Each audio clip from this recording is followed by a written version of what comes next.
Alhamdulillahi Rabbil Alamin. Wassalatu wassalamu ala nabiyyina wa rasulina wa habibina Muhammadin wa ala alihi wa ashabihi wa man sara ala nahjihi ila yaumil qiyamah. Subhanaka la ilma lana illa ma 'allamtana innaka antal alimul hakim. Rabbana 'allimna ma yanfa'una wanfa'na bima 'allamtana wa zidna ilma. Rabbi shrah li sadri wa yassir li amri wahlul 'uqdatam min lisani yafqahu qawli. Jamaah kaum muslimin rahimani wa rahimakumullah. Semoga Allah Subhanahu wa ta'ala senantiasa mencurahkan rahmatnya, hidayahnya dan taufiknya kepada kita semua.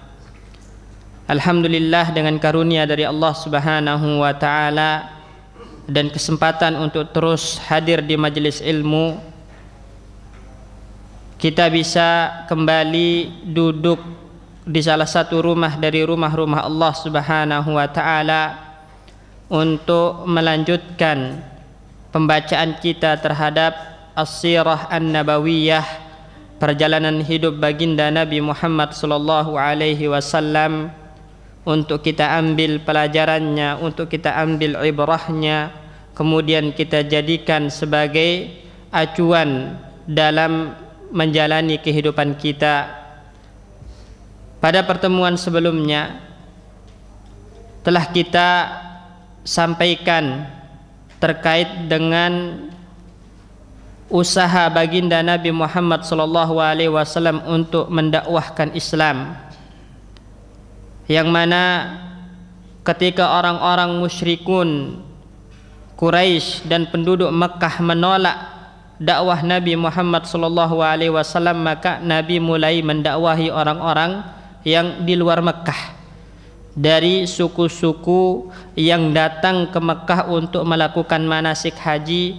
Maka Nabi sallallahu alaihi wasallam dakwahkan mereka, tawarkan kepada mereka Islam, namun banyak di antara mereka menolak mentah-mentah apa yang ditawarkan dan didakwahkan oleh Nabi Muhammad sallallahu alaihi wasallam. Kemudian Nabi berpindah dari mendakwahkan suku-suku ke mendakwahkan tokoh-tokoh yang ada di antara mereka satu persatu. Ada yang menolak dengan keras dan ada juga yang menerima. Ya, ada yang menerima. Dan insyaallah pada kesempatan kali ini kita akan membahas tentang bai'ah al-aqabah, ya. Al-bai'atul aqabah, bai'at aqabah. Tapi sebelumnya perlu kita ketahui apa yang mendasari tentang adanya bai'atul aqabah ini. Maka setahun sebelum terjadinya bai'atul aqabah, yaitu tepatnya pada tahun ke-11 ya dari diutusnya baginda Nabi Muhammad sallallahu alaihi wasallam, ada 6 orang yang datang dari Madinah, tepatnya mereka adalah suku Khazraj, ya, datang ke kota Makkah untuk melakukan manasik haji. Maka ke-6 orang ini Nabi sallallahu alaihi wasallam dakwahkan mereka, tawarkan kepada mereka untuk masuk Islam. Nabi sallallahu alaihi wasallam bacakan kepada mereka Al-Qur'anul Karim. Maka ke-6 orang ini hatinya terbuka untuk menerima Islam. Di antara faktor yang mendorong mereka mau menerima dakwahnya Nabi Muhammad sallallahu alaihi wasallam adalah kondisi mereka di negeri mereka, yaitu di Madinah pada saat itu bertetanggaan dengan orang-orang Yahudi, ya. Dan orang-orang Yahudi ini seringkali mengatakan kepada mereka, inna nabiyyan mab'utsan al-ana, ada seorang nabi nanti yang akan diutus, kata orang-orang Yahudi. dan sudah dekat waktunya diutus. Dan kami nanti, kata orang-orang Yahudi ini, akan mengikuti Nabi ini dan memerangi kalian semua, wahai Khazraj, wahai Aus, sebagaimana para nabi dulu memerangi Ad dan Iram. Jadi orang-orang Yahudi udah tahu tentang akan diutusnya baginda Nabi Muhammad SAW, dan itu mereka jadikan senjata untuk menakut-nakuti orang-orang Khazraj atau orang-orang yang ada di kota Madinah. Mereka mengatakan ada seorang nabi nanti akan diutus dan kami orang-orang Yahudi akan mengikuti nabi ini. Pada saat itu kami akan memerangi kalian. Jadi orang-orang Khazraj yang mendengar apa yang diucapkan oleh orang-orang Yahudi ini memiliki ilmu jadinya. Kalau nanti akan ada seorang nabi yang diutus. Maka tatkala Nabi SAW mengajak mereka kepada Islam, mendakwahkan kepada mereka Islam, satu sama lain dari 6 orang yang datang ke kota Mekah ini saling membisikkan. Mereka mengatakan, ta'lamuna wallahi annahu lan nabiyyul ladzi tad'uukum bihi yahud ta'idukum bihi yaud. Kalian mengetahui, katanya saling membisikkan 6 orang ini satu sama lain, kalian benar-benar mengetahui demi Allah bahwasannya inilah nabi yang dijanjikan oleh orang-orang Yahudi kepada kalian, yang nanti kalau dia diutus maka orang-orang Yahudi akan memerangi kita dengan nabi ini. Maka fala yasbiqannakum ilaih, jangan biarkan orang-orang Yahudi mendahului kalian untuk mengikuti nabi ini. Mari kita lebih dahulu mengikuti nabi ini, katanya.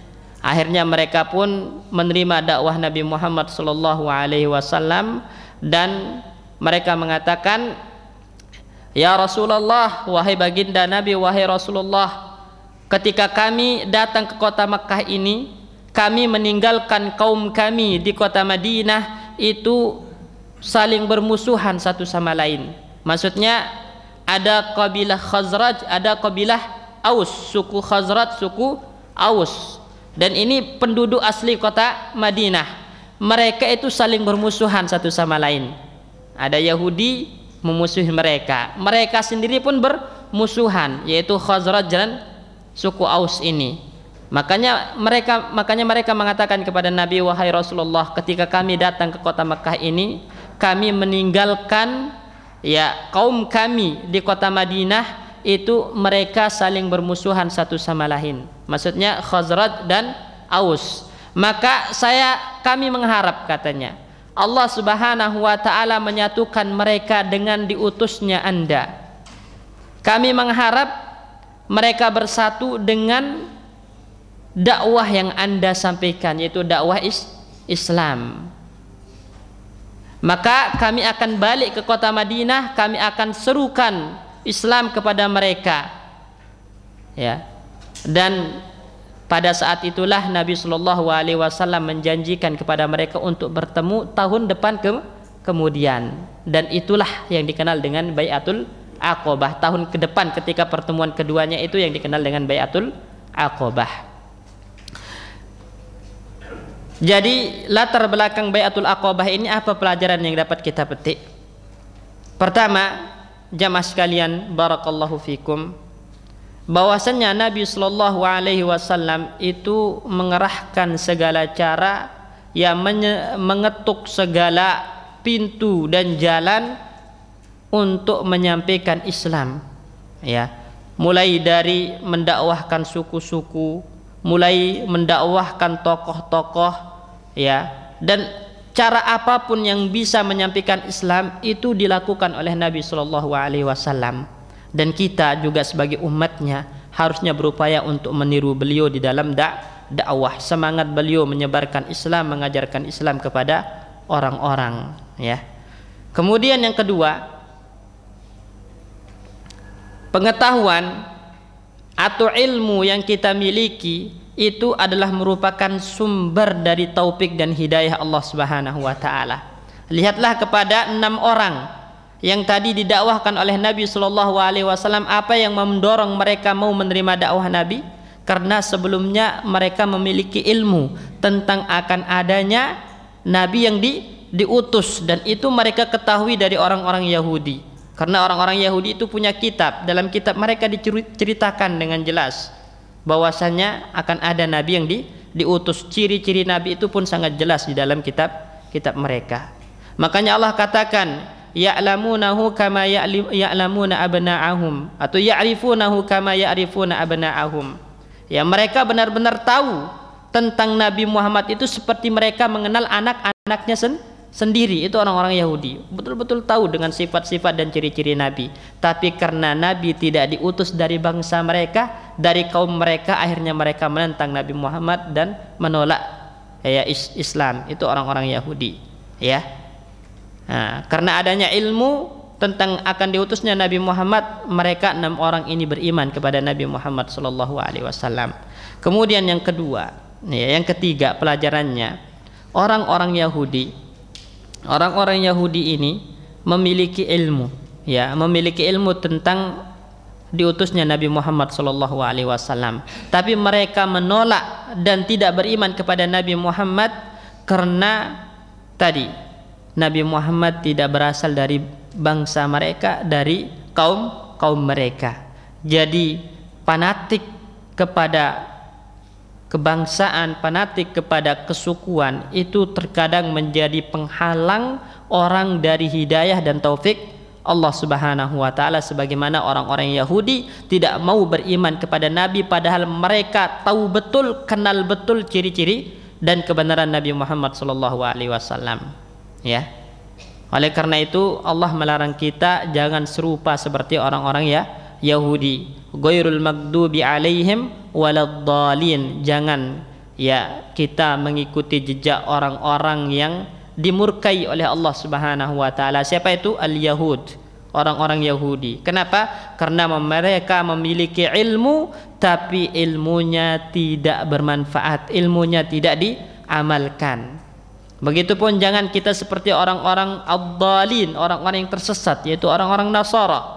Mereka beramal tidak dibangun di atas ilmu. Seorang mukmin itu harus menjadi orang-orang yang membangun amal ibadahnya, ketaatannya di atas ilmu. Itulah yang kita minta di salat-salat kita, ihdina as-sirata al-mustaqima.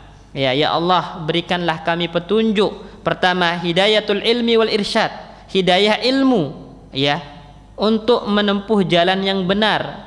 Tafsiran as-sirat al-mustaqim itu diantaranya adalah al-Islam. Ya, jadi kita harus mengenal Islam dengan ilmu. Itu yang kita minta. Kemudian yang kedua, hidayatul taufik. Nah, hidayatul taufik untuk mengamalkan ilmu supaya kita berislam itu benar-benar di atas ilmu, menjalankan ibadah dan ketaatan kepada Allah di atas hidayah ilmu, ya. Ini jadi kita meminta 2 hal, hidayah taufik dan hidayah ilmu. Ya, sebagian para ulama menafsirkan as-sirat al-mustaqim itu adalah Rasulullah itu sendiri, Nabi Muhammad sendiri. Jadi kita meminta kepada Allah ya untuk bisa mengikuti Nabi Muhammad SAW, dan tentu itu butuh ilmu. Nah, jadi hidayah taufik dan hidayah ilmu yang kita minta kepada Allah Subhanahu wa taala supaya kita tidak sama dengan orang-orang Yahudi ataupun orang-orang Nasrani. Kemudian yang ketiga yang dapat kita petik, yang keempat di sini adalah kondisi ya orang-orang Madinah pada saat itu, tepatnya suku Khazraj dan suku Aus, adalah dalam keadaan bermusuhan dan berperang satu sama lain. Tapi dengan adanya dakwah Islamiyah, dengan adanya ya dakwah tauhid, dengan diutusnya baginda Nabi Muhammad SAW, mereka pun bersatu. Mereka pun bersatu. Perperangan yang sekian ratus tahun ya dilakukan oleh mereka itu akhirnya terhentikan dengan Islam. Ya, fa'allafa baina qulubikum fa asbahtum bi ni'matihi ihwana, kata Allah. Allah yang membuat hati kalian itu menyatu, kemudian setelah itu kalian itu menjadi saudara satu sama lain, tidak lagi melakukan perperangan. Nah, itulah Islam, ya, menyatukan di atas Islam, memutus segala bentuk perperangan-perperangan kesukuan, ya, fanatik kesukuan. Karena tadi dalam Islam perang yang mendatangkan pahala, perang yang dijamin surga oleh Allah Subhanahu wa taala adalah berperang karena Islam. Man qatala litakuna kalimatullahil ulya, yaitu orang-orang yang berperang untuk membela kalimat tauhid la ilaha illallah, membela Islam. Itulah orang-orang yang berperang, yang betul-betul berjihad di jalan Allah, yang jika matinya itu mati syahid. Tapi karena ketika dia berperang untuk membela sukunya, berperang untuk membela tanah semata, maka itu adalah mati yang bukan mati syahid, ya. Bahkan itu bisa dikatakan mati jahiliyah. Jelas ini jamaah sekalian, ya.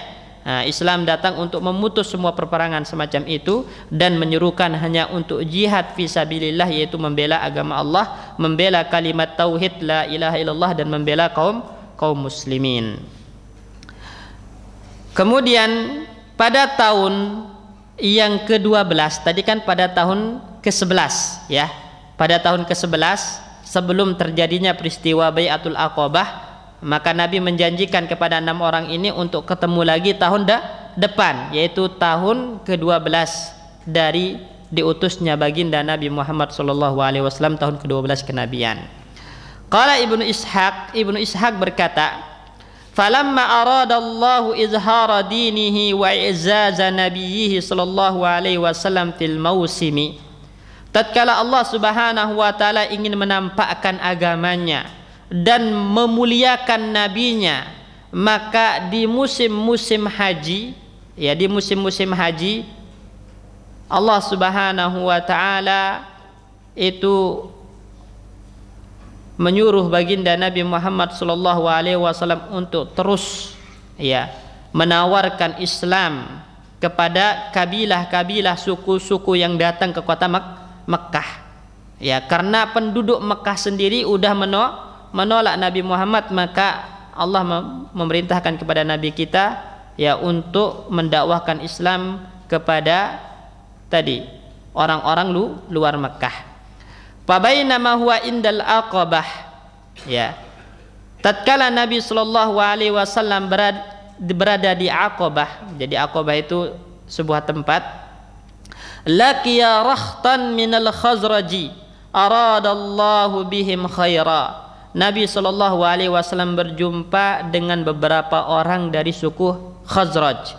Tadi kita jelaskan suku Khazraj ini adalah penduduk asli kota Madinah, yang mana Allah menghendaki kepada orang-orang Khazraj ini kebaikan, dan tidak ada kebaikan yang lebih besar daripada hidayah Islam, ya. Tidak ada kebaikan, tidak ada nikmat yang lebih besar daripada hidayah Islam. Makanya Allah Subhanahu wa taala sebutkan kepada kita, ya, di dalam Al-Qur'an,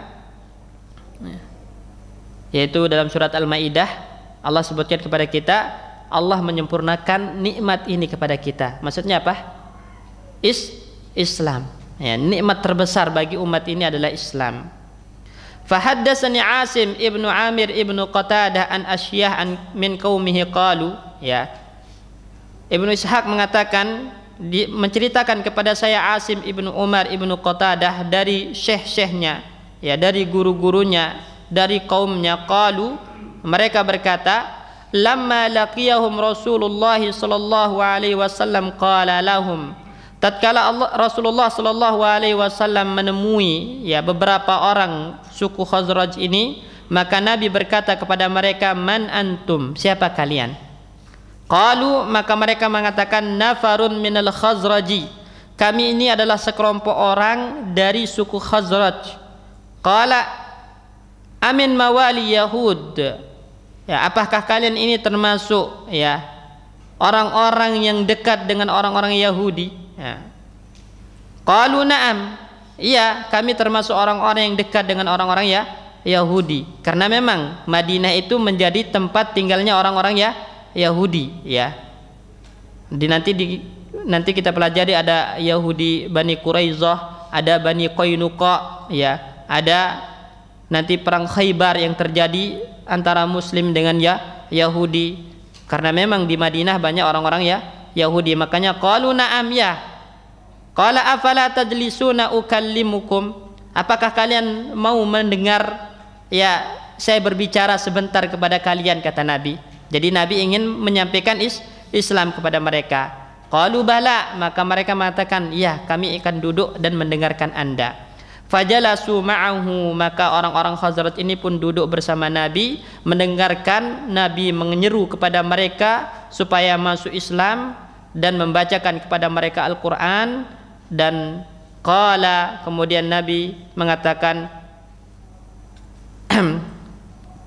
wa kana mimma sana Allahu lahum fil Islam, dan di antara hal yang membuat orang-orang Khazraj ini mau menerima Islam adalah anna yahudan kanu ma'ahum fi biladihim, karena ada orang-orang Yahudi di negeri mereka, dan orang-orang Yahudi ini termasuk ahli kitab dan ahli ilmu yang mengetahui tentang adanya Nabi. Sedangkan penduduk Khazraj, sedangkan penduduk Madinah yaitu orang-orang Khazraj dan orang Aus itu adalah penyembah berhala. Jadi lihat, orang-orang Yahudi itu ahli kitab, ahli ilmu, sedangkan penduduk Madinah, Khazraj dan Aus adalah penyembah berhala, pelaku kesyirikan. Mereka tahu, orang-orang Yahudi ini, kesyirikan orang-orang Khazraj ini adalah sesuatu yang salah. Perbuatan-perbuatan orang-orang Khazraj, orang-orang Aus yang menyembah berhala ini keliru. Makanya orang-orang Yahudi mengatakan, inna nabiyyan mab'utsan, akan ada seorang nabi yang diutus, dan sudah dekat waktunya, maka nanti kami akan memerangi kalian bersama nabi ini. Itu kata orang-orang Yahudi. Tapi itulah justru yang menjadikan faktor mereka menerima Islam sebagaimana kita jelaskan tadi. Dan keenam orang ini siapa saja? Pertama itu As'ad ibnu Zururah dari Khazraj, kemudian Auf ibnu Al-Haris, kemudian Rafi ibnu Malik, kemudian Qutbah ibnu Amir, kemudian Uqbah ibnu Amir, kemudian Jabir ibnu Abdullah radhiyallahu anhum. Itu keenam orang ini. Sepulangnya enam orang ini, maka enam orang ini mendakwahkan Islam kepada kaumnya, dan Islam mulai tersebar di kota Madinah. Kemudian di tahun berikutnya 12 orang datang lagi untuk menemui Nabi Shallallahu Alaihi Wasallam. Nambah berapa orang? 6. Jadi 6 di tahun depannya ada 12 orang. 6 yang pertama ditambah 6 lagi. Nah, keenam ini adalah Mu'adz ibnu Al-Haris, kemudian Zakwan ibnu Abdul Qais, dan Ubadah ibnu Samit, Yazid ibnu Sa'labah, itu dari Khazraj, dan 2 orang dari Aus yaitu Abul Haytham dan Uwaimir ibnu Malik. Itu dari Aus. Maka totalnya menjadi 12 orang. Ubadah ibnu Samit radhiyallahu anhu, sahabat yang mulia, itu menceritakan tentang bagaimana masuk Islamnya beliau, bagaimana pertemuannya dengan baginda Nabi Muhammad sallallahu alaihi wasallam di kota Makkah, tepatnya di Aqabah. Maka beliau mengatakan, bayi'uni ala alla tusyriku billahi syai'a. Jadi Nabi mengatakan kepada ke-12 orang ini, bayi'uni ala alla tusyriku billahi syai'a. Berbaiatlah kalian kepadaku, kata Nabi, supaya kalian tidak menyekutukan Allah dengan apapun. Lihat, hal yang pertama kali diminta oleh Nabi kepada ke-12 orang ini apa? Tidak menyekutukan Allah dalam ibadah. Jadi mentauhidkan Allah Subhanahu wa taala dalam ibadah, itu yang dituntut. Wala tusriku, kemudian jangan pernah mencuri. Wala taznu, jangan pernah berzina. Wala taqtulu auladakum, dan jangan pernah membunuh anak-anak kalian. Karena dalam tradisi orang-orang jahiliyah, itu mereka suka membunuh anak-anak wanita mereka. Bahkan ada yang dikubur hidup-hidup. Maka itu yang dinamakan dengan al-wa'du, membunuh anak-anak wanitanya. Maka Nabi mengatakan wala taqtulu auladakum, jangan pernah kalian membunuh anak-anak kalian. Wala ta'tu bi buhtanin taftarunahu baina aydikum wa arjulikum, dan jangan pernah kalian melakukan perbuatan-perbuatan yang dusta, ya. Jangan sengaja melakukan atau mengucapkan hal-hal yang dusta. Wala ta'su fi ma'rufin, dan jangan pernah kalian durhaka jika ada yang menyuruh kepada perbuatan ma'ruf. Jangan pernah menolak perbuatan-perbuatan ma'ruf. Faman waffa minkum fa ajruhu 'ala Allah, barang siapa yang menepati hal-hal yang tadi Nabi tuntut kepada mereka, maka pahalanya akan diberikan oleh Allah Subhanahu wa taala. Wa man asaba min zalika syai'an, tapi sebaliknya barang siapa yang menyelisihi hal-hal yang Nabi tuntut kepada mereka tadi, fa'uqiba fid dunya, kemudian Allah hukum di dunia ini karena perbuatan maksiatnya, penentangannya tadi, fahuwa kafaratun lahu, itu menjadi penggugur dosa-dosanya. Ya, jadi hukuman yang kita terima di dunia ini karena dosa kita, maka itu adalah penggugur dosa.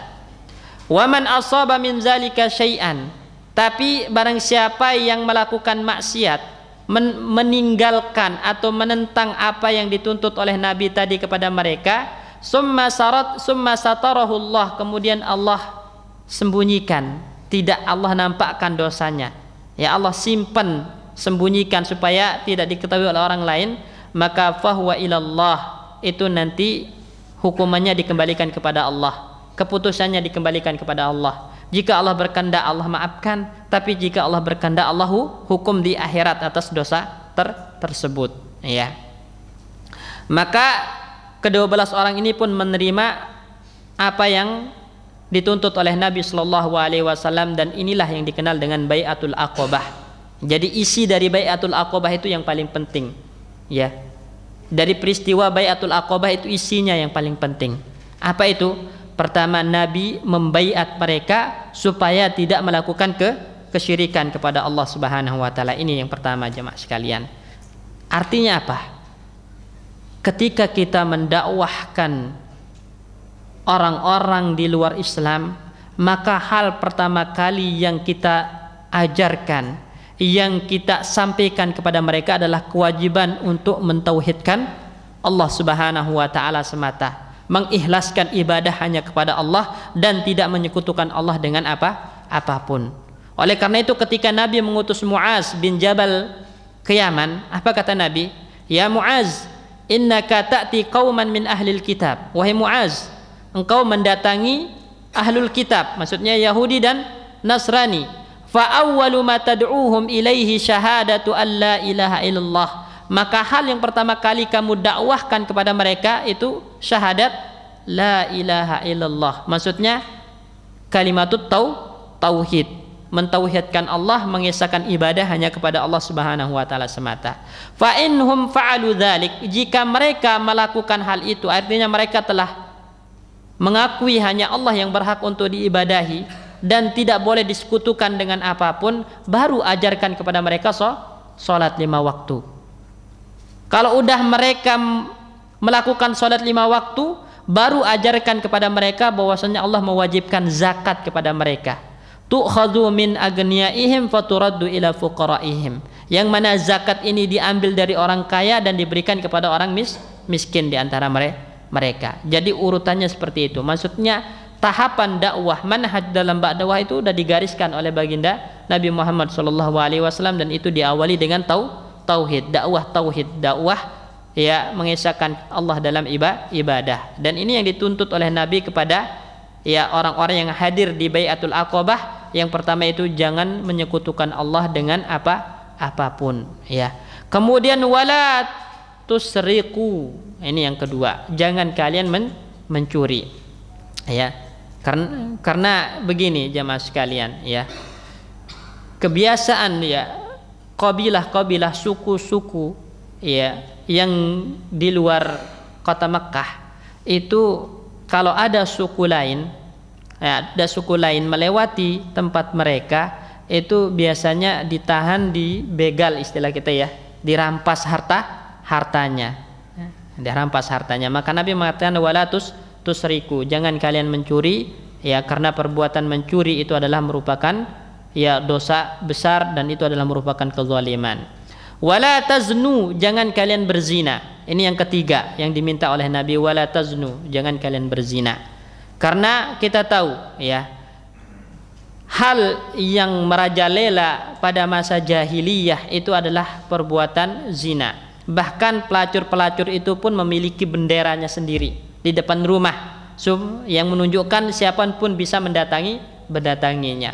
Nah, jadi nggak ada pengingkaran. Itu adalah merupakan sesuatu yang lumrah menurut mereka. Dan Nabi mengatakan wala taznu, jangan kalian melakukan perbuatan zina. Ya, karena zina itu mafsadatnya sangat besar. Ya, pertama merusak nasab. Ya, selain itu adalah dosa besar merusak nasab. Ya, jadi anak yang dilahirkan karena zina itu tidak bisa dinisbatkan nasabnya kepada ayah biologisnya. Kalau udah rusak nasabnya maka banyak konsekuensi yang lain. Ya, tidak bisa jadi wali, ayah biologisnya tidak bisa jadi wali nikahnya. Kemudian tidak bisa saling mewarisi satu sama lain, nah, dan seterusnya. Makanya wala taznu, jangan kalian berbuat zina.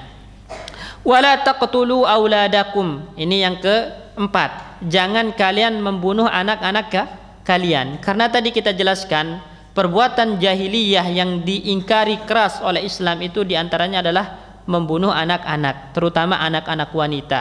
Khasyata imlak, banyak yang melakukannya karena takut miskin. Khasyata an ya'kula ma'ah, karena takut makan bersamanya.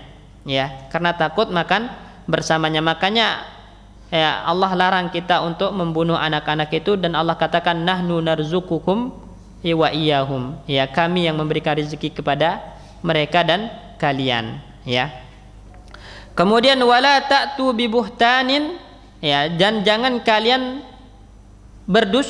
berdusta. Ya, jangan kalian berdusta. Nah, ini karena perbuatan dusta itu akan membawa kepada keburukan, pertikaian dan permusuhan. Ya.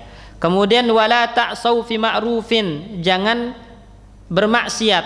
Ya, jangan menentang hal-hal yang sifatnya ma'ruf. Ya, jadi kalau diperintahkan kepada yang ma'ruf sekecil apapun maka jangan tentang, tapi usahakan untuk dilakukan. Ya. Karena Nabi mengatakan sallallahu alaihi wasallam dalam hadisnya, la tahqiranna minal ma'rufi syai'an walau an talqa akhaka biwajhin talik.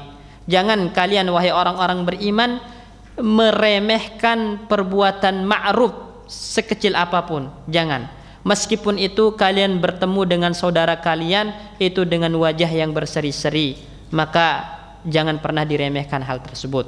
Karena kita nggak tahu jamaah sekalian, teman-teman sekalian, amalan ma'ruf yang mana yang bisa yang mendatangkan rahmat Allah kepada kita dan itu membuat kita masuk surga. Ya, kadang amalan yang kita pandang remeh itu justru itu yang mendatangkan ridho Allah Subhanahu wa ta'ala.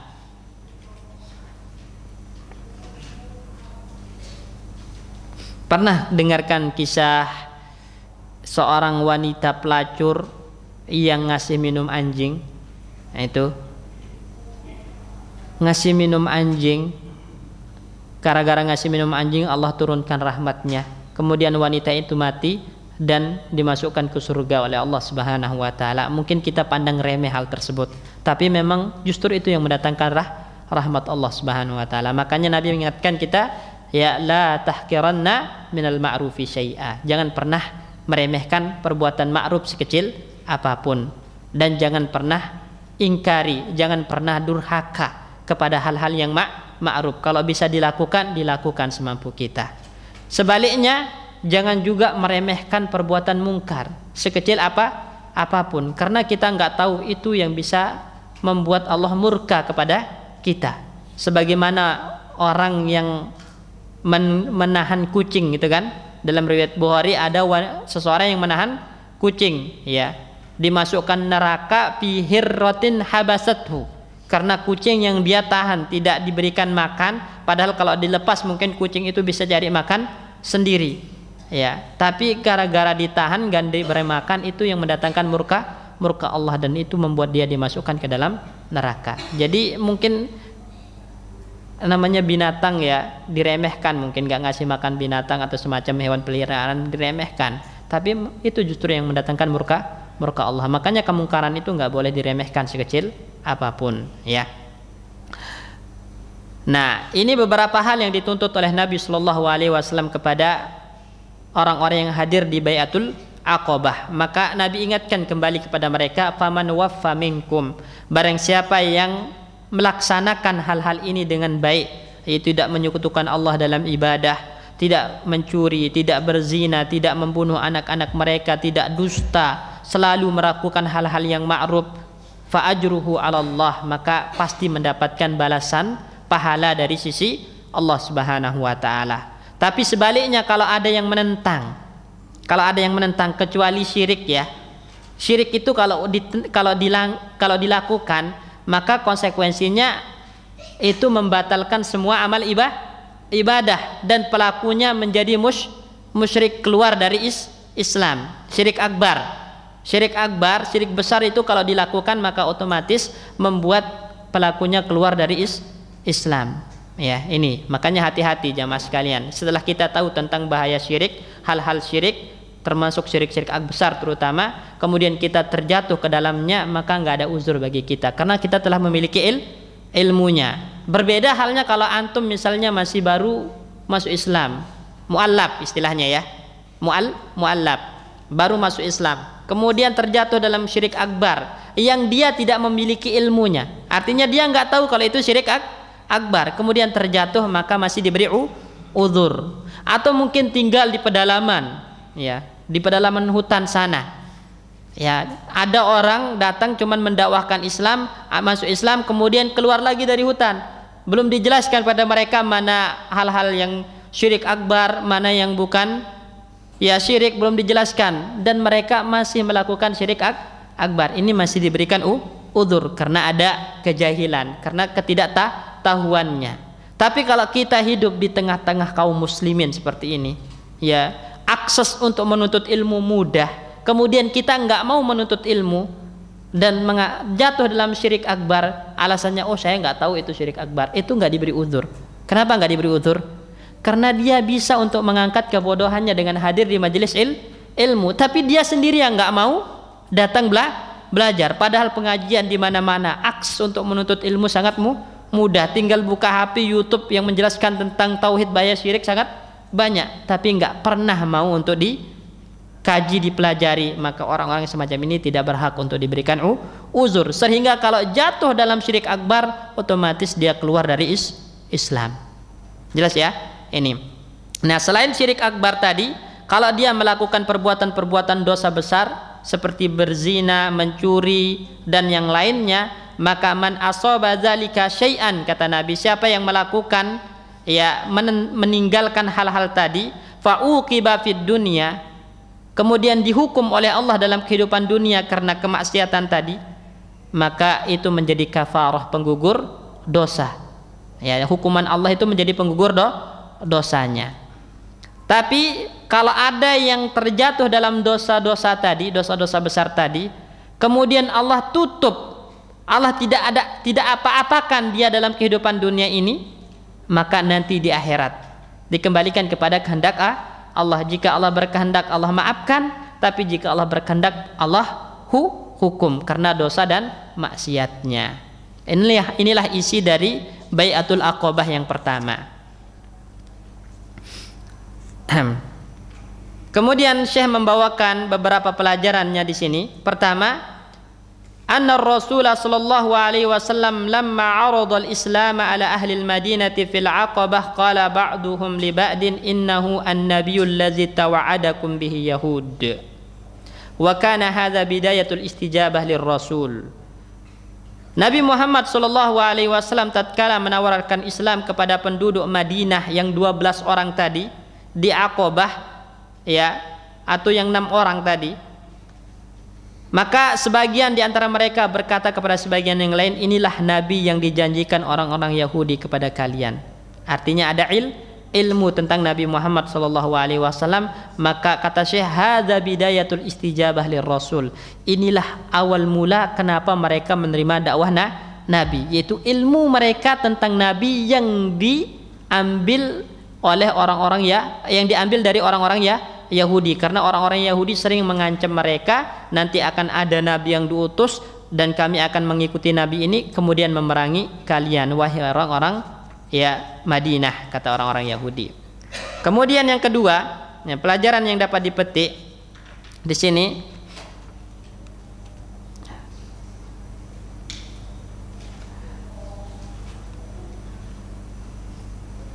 supaya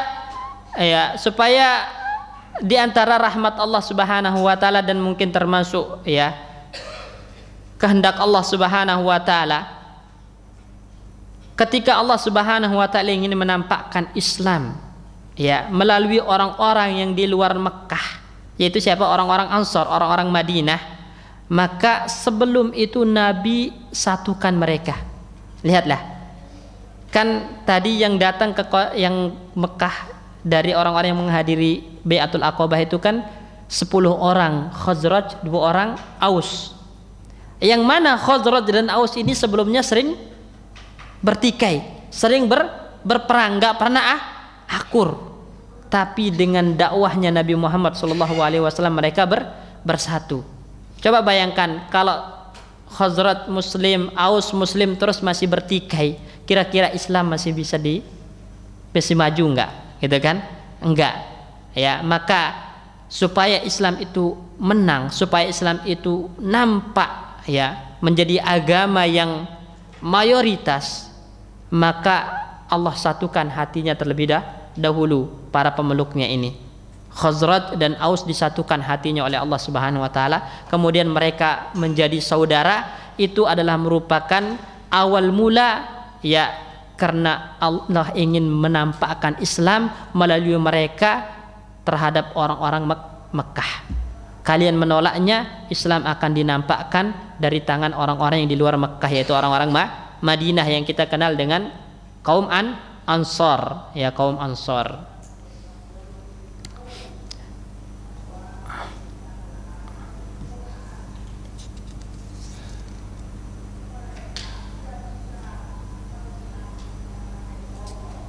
Kemudian yang ketiga yang dapat kita ambil dari kisah ini, yaitu bagaimana juhud al-kabirah, bagaimana usaha yang sangat besar yang dilakukan oleh Nabi Shallallahu Alaihi Wasallam di dalam mendakwahkan Islam.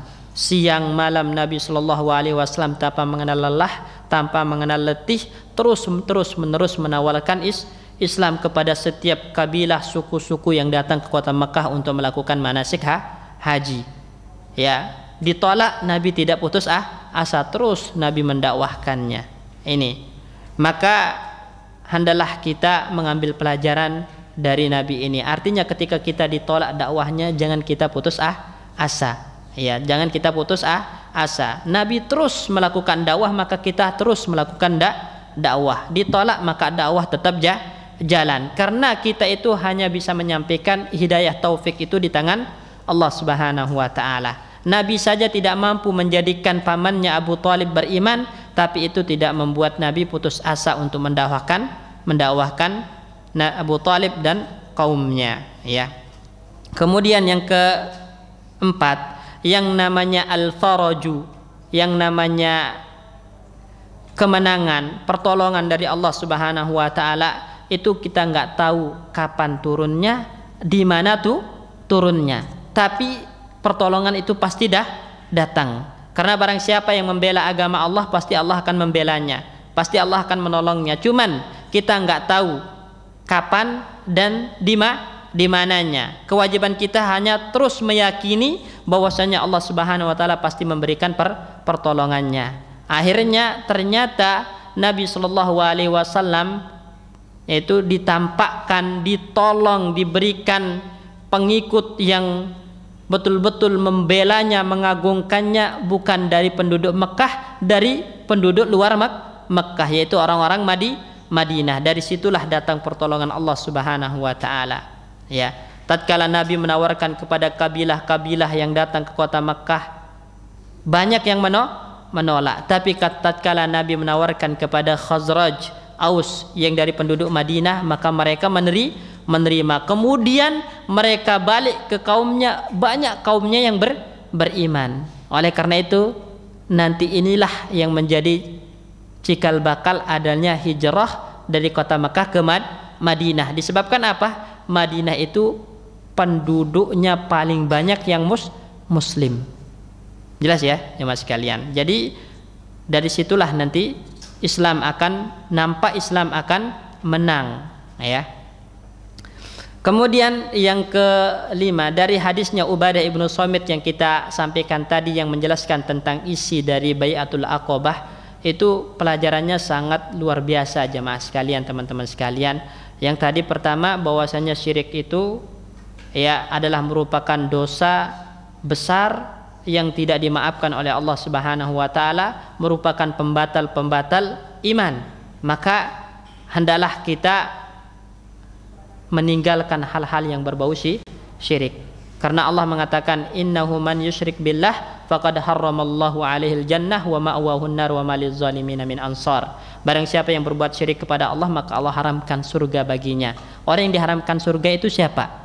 Orang kafir. Makanya orang yang melakukan syirik akbar, dia keluar dari Islam. Allah haramkan surga baginya, dan tidak ada penolong bagi orang-orang yang melakukan kesyirikan kepada Allah Subhanahu wa taala. Innallaha la yaghfiru an yushraka bihi wa yaghfiru ma duna dzalika liman yasha. Allah tidak akan mengampuni orang-orang yang berbuat syirik kepadanya, tapi Allah mengampuni dosa-dosa di bawah syirik sebesar apapun dosa itu. Ya, dalam hadis qudsi disebutkan, ya ibadi lau ataitani biqarabil ardi khataya summa lakitani lam tusyrik bi syai'ah la ataituka biqarabiha maghfiratan. Wahai hamba-hambaku, kata Allah, jika kalian datang kepadaku dengan membawa dosa sebesar langit, ini sebesar bumi ya, biqarabil kemudian kalian tidak melakukan kesyirikan kepadaku, enggak pernah menyekutukan Allah, ya, maka saya akan datang dengan membawa ampunan yang lebih besar untuk kalian. Jadi sebesar apapun dosa kita, selama itu bukan syirik akbar, maka pintu taubat dan pintu ampunan Allah terbuka lebar. Tapi kalau udah melakukan syirik akbar, ya, dan syirik akbar itu akan mencabut iman, menjauhkan kita dari hidayah dan taufik Allah Subhanahu wa taala, maka itulah yang membuat kita tidak dimaafkan dan dijauhkan dari taufik rahmat Allah Subhanahu wa taala, ya.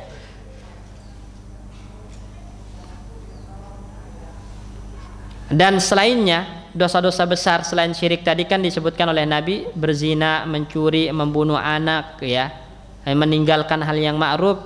Itu kalau kita lakukan, maka itu ada kemungkinan dimaafkan oleh Allah Subhanahu wa taala, ada kemungkinan juga langsung dihukum oleh Allah dalam kehidupan dunia. Tapi ketika Allah menghukum kita dalam kehidupan dunia, maka itu artinya penggugur, kafarah dari dosa-dosa kita.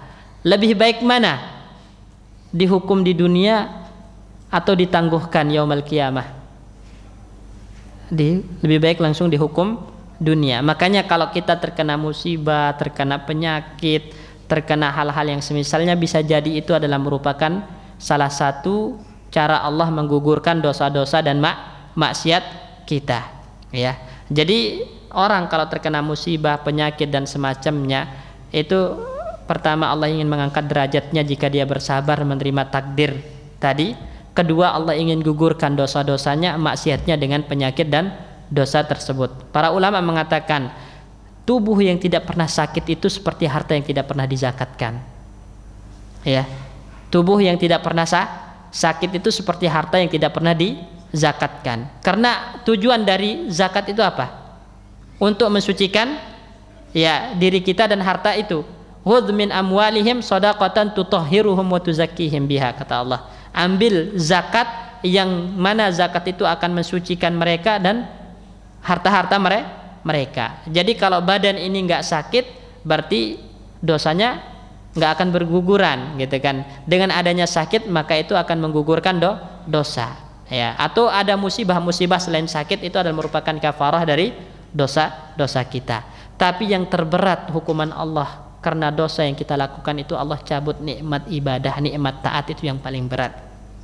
Itu yang paling berat. Karena ketika seseorang melakukan dosa terus menerus dan dia tidak nyesal-nyesal, dia tidak taubat-taubat dari dosa tersebut, ya, malah nyaman dengan maksiat dan dosanya, maka Allah akan cabut nikmat taat. Ketika Allah cabut nikmat taat, maka itulah hukuman terbesar bagi pelaku dosa. Jadi bukan sakit, bukan jatuh miskin, bukan kena musibah hukuman terberatnya. Hukuman terberat pelaku dosa itu adalah Allah cabut nikmat taat. Yang tadinya kalau ke masjid ringan kakinya, tapi sekarang kok berat gitu kan.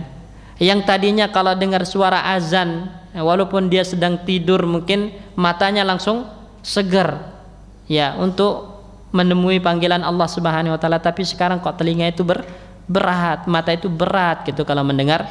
Ya, yang tadi rajin mengaji, rajin datang ke majelis ilmu, ya, kemudian lambat laun semakin jarang, semakin berat, maka bisa jadi itu hukuman Allah karena dosa dan maksiat yang kita lakukan. Ya, jangan sampai Allah menghukum kita seperti itu. Ya. Karena tidak ada kebaikan di balik tadi dicabutnya nikmat taat. Berbeda dengan kalau dihukum dengan musibah, dengan bencana, maka ada kebaikan di baliknya. Kalau kita bersabar menerimanya, Allah angkat derajat kita. Allah gugurkan dosa-dosa kita. Tapi kalau Allah cabut nikmat taat, maka ada kebaikan enggak? Oleh karena itu Allah katakan man kana fid dhalalati falyamdud lahur rahmanu madda. Barang siapa yang udah ada dalam kesesatan, ya, kesesatan karena dosa dan maksiatnya, kemudian Allah hukum dengan mencabut nikmat taat, maka dia terus menerus akan ada dalam kesesatan, dalam maksiat. Karena maksiat akan melahirkan maksiat-maksiat yang lainnya. Dia terus menerus akan ada di maksiat, dan itu membuat dia jauh dari hidayah dan taufik Allah Subhanahu wa taala. Sebaliknya mendekatkannya kepada su'ul khatimah, wal iyadu billah. Sebenarnya dalam Islam itu ingkilab itu berbalik dari taat menuju ahli maksiat itu jarang. Itu jarang terjadi. Justru yang sering terjadi ahli maksiat berbalik menjadi ahli taat. Ya. Ahli taat kemudian mati dalam keadaan husnul khatimah. Yang asalnya taat kemudian berbalik menjadi ahli maksiat dan mati dalam keadaan su'ul khatimah itu jarang. Itu termasuk rahmatullah, tapi bukan berarti enggak ada. Makanya hendaklah kita senantiasa meminta kepada Allah supaya ditetapkan hatinya di dalam ketaatan, ditetapkan hatinya di atas iman. Makanya doa yang harus kita ucapkan itu, ya muqallibal qulub tsabbit qulubana ala dinik, ya musarrifal qulub sharif qulubana ila ta'atik. Ya, kukuhkan hati kami di atas iman, kukuhkan hati kami di atas ketaatan. Itu yang kita minta kepada Allah di setiap doa kita. Karena setiap orang akan dimudahkan untuk apa dia diciptakan. Kullun muyassarun lima khuliqalahu, kata Nabi. Setiap orang itu dimudahkan untuk apa diciptakan. Jika kita diciptakan menjadi penduduk surga, maka Allah akan mudahkan kita untuk melakukan ibadah dan ketaatan. Ya, ibadah dan ketaatan.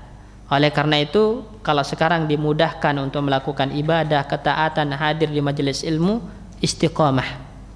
Ya, minta keistiqomahan di atas ibadah tersebut, karena kita nggak tahu wafat itu kapan datangnya, ya kan? Ya, sedangkan ya yang namanya ingkilab berbalik itu bisa aja terjadi pada diri kita. Maka mohon istiqomah kepada Allah Subhanahu wa taala, ya, dalam ketaatan dan diwafatkan di atas ketaatan.